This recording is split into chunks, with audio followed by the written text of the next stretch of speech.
Ito ang Maranon Falls na matatagpuan sa bayan ng Natividad. Isa itong kilalang talon sa lalawigan ng Pangasinan dahil sa nakakabighani nitong natural na ganda.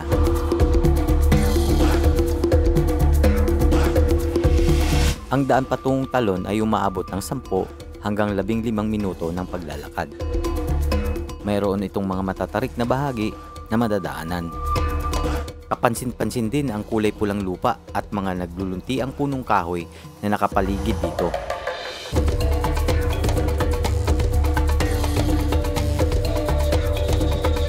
Mga naglalakihang bato at mga nakakamanghang rock formation. Sa video na ito ay ipapakita ko sa inyo ang nakatagong paraiso dito sa bayan ng Natividad. Tara, samahan niyo ko sa aking paglalakbay.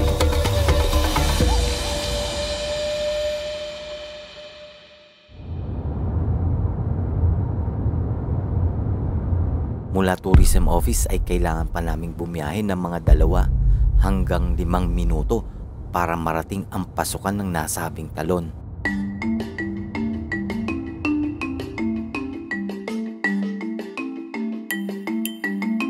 Madadaanan mo na din dito ang Ferrer Resort na kung saan nanggagaling ang tubig papunta sa swimming pool ay galing sa bundok.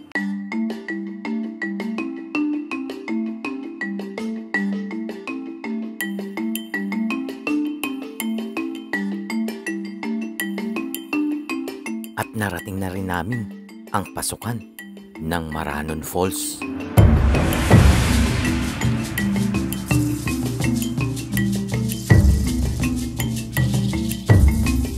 Ito ang entrance o pasukan papunta sa talon. Bago ka makapasok ay ipapakita dito ang ticket na nanggaling sa tourism office.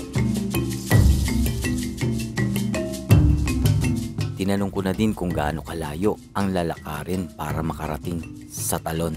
Sir, 10 to 15 minutes po, depende po sa bilis po. Hindi naman pala ito gaano kalayuan mula dito. Mga 600-700 meters po. Kaya simulan na natin ang ating paglalakbay. Dito, maririnig mo na yung agos ng ilog. Umpisa pala ng ating paglalakbay ay sasalubungin ka na ng mga nakakamanghang tanawin at nakaka-relax na agos ng tubig mula sa ilog.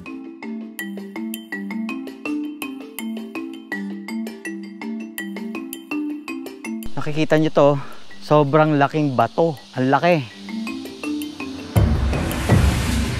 Sadyang nakakamangha ang mga ganitong tanawin. Yung daan dito, sa gilid, puro puno. Wala kang makaramdamang init talaga.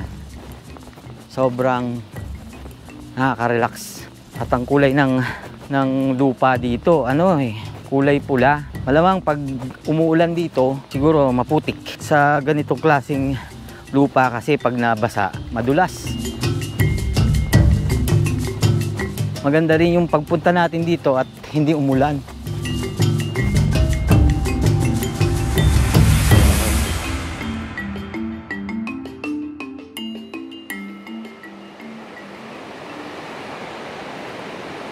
Kahit na medyo malayo ang iyong lalakarin, hindi mo siya mararamdaman halos yung pagod.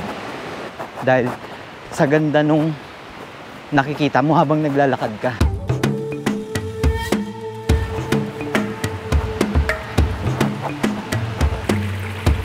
Pangunang patikim ng falls, makikita mo, umaagos siya mula dun sa taas, pababa ang ganon, napakagandang tingnan.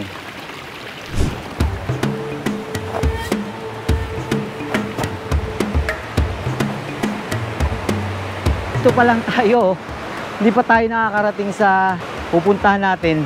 Nakikita ko na napakaganda ng lugar. Lalo na siguro pag nakarating tayo doon. Kaya antayin nyo.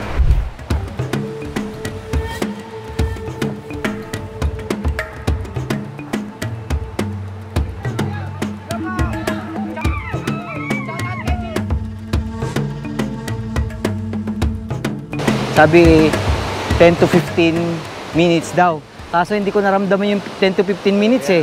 Nalilibang ka sa pagdaan mo pa lang. Sa daanan pa lang nalilibang ka na, kaya yung 15 minutes mo, baliwala. Ayun oh, nakikita mo, napakaganda.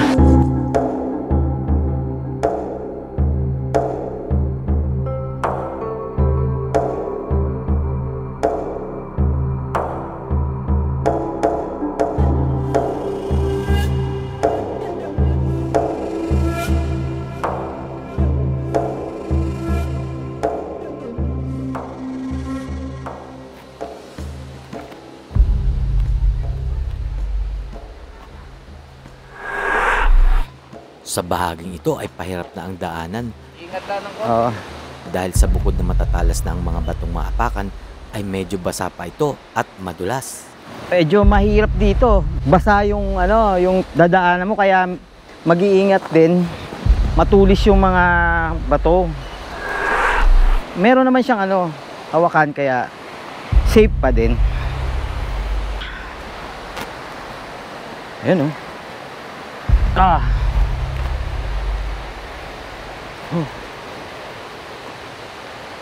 Matutulis yung mga batong dadaanan. Yan, sobrang ang lalaki. Kahit gaano ka kaingat, maaari ka pa din Woo! madulas. Grabe.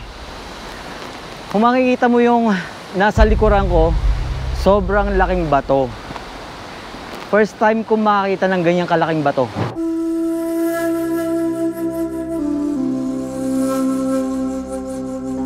Ito ang Maranon Falls, isang nakatagong paraiso dito sa bayan ng Natividad, Pangasinan.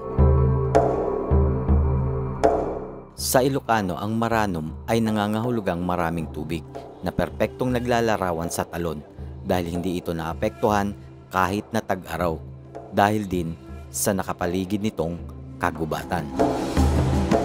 Sa mahigit 7,000 isla sa Pilipinas, maituturing isa ito sa nakatagong paraiso sa ating bansa. Ating ingatan at pangalagaan. Sa muli po, huwag maging dayuhan sa sariling bayan. Maglakbay sa Pilipinas. Mahalin natin atin ito.